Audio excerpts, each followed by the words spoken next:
and this is one of our favourite things to talk about.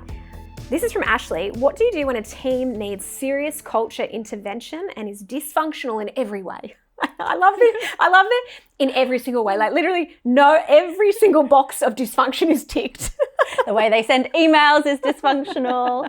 The way they pour their water from the water cooler is dysfunctional. We're being cheeky. The way they subtly eye roll in a team meeting, just all the dysfunction is captured.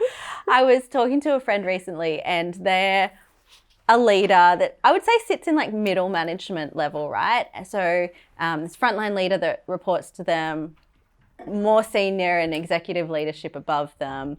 It's a good fun piggy in the middle spot to be. And one of the things that they've been really consciously working on within their sphere of influence, dare I say, is how to actually build a culture of accountability. And I was thinking about this particular question because some of the friction that is being experienced is, well, that sense of accountability, you know, the standards have always been there, but they haven't necessarily been enforced. That's possibly too strong a word, but there's this friction that's happening where the people in the team don't necessarily all love that feeling of like, oh, hang on a second, someone's actually holding me accountable. Someone's actually taking those standards and building them into every day. And so I was reflecting on this and I was thinking, well, yes, you know, what do you do? It's such a big question. And for me, one of the things I think we need to brace ourselves for, you know, we'll sort of maybe go through some more practical steps, but one of the things I think we need to brace ourselves for is perhaps the idea that it's a bit like spring cleaning, where if you go to clean out a wardrobe in your house, it's probably going to feel messier and harder and more dysfunctional before it gets better. And that's something that I've seen leaders or other team members who are like really on board with change can go through, where they just go, why does this feel like it's getting worse?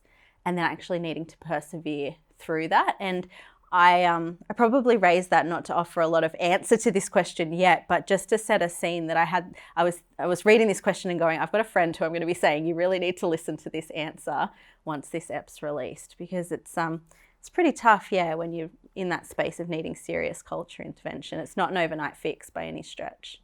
I think it's helpful for people to know what is dysfunction. Like, what does it actually look like? And the big thing I see on teams is that we know what good looks like and we know what toxic looks like. It's the part in the middle. It's that messy middle, and we would call that at Boldside the drift zone, when your culture starts to drift. And instead of thinking about the green flags and the red flags of culture, what does good look like? What does toxic look like? So actually, if we can identify the early warning signs when our culture starts to drift, we can do heaps more with that. Where I get nervous when I see these questions of serious culture intervention and dysfunctional in every way, I'm like, well, it sounds like there's a heck of a lot of work that needs to be done.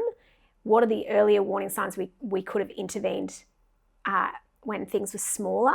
Because that's where we want to be in any team. We always have those drift moments. We always move towards it not being healthy. We don't drift towards health. So I want us to think about, okay, what does toxic look like? And actually there's a really good study, I believe it was MIT, they talked about that there were 5 toxic behaviors. There was and they were very overt, so we can spot them easily. So it was like the bullying behaviors, the complete lack of trust, high levels of gossip. There's a whole range of them, and we might have to Google them in a second, have a look and run through them.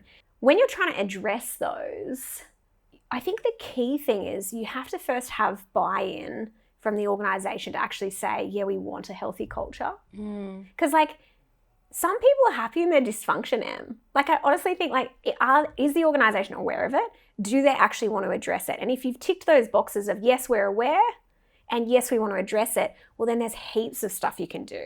And when you say organisation in that context, who are you thinking of? Is that the leadership of the organisation? Is it the good employees that are within this team? I think it's a combination of both. So I think any culture change has to be led by the leadership team, top down, but it also has a bottom up that people have to buy in. So we want to have leaders saying, hey, we recognise there's some issues we need to confront and address. There's some behaviour that isn't helpful and healthy on this team. And then employees buy into, yes, we need to lift. And the ones who don't, it's like, well, part of the solution, particularly when you're in this serious place, is they'll need to either opt out or be opted out.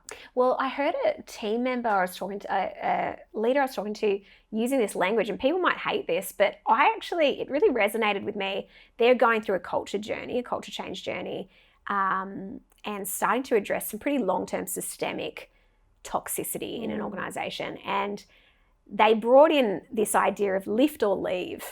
Mm-hmm. And so it's like, hey, lift, this is the standard now. We're not going to gossip about people here. We're not going to have a bare minimum entitled mindset. We're not going to show up and affirm people in public and undermine them privately. And so they just got very clear on the expectations.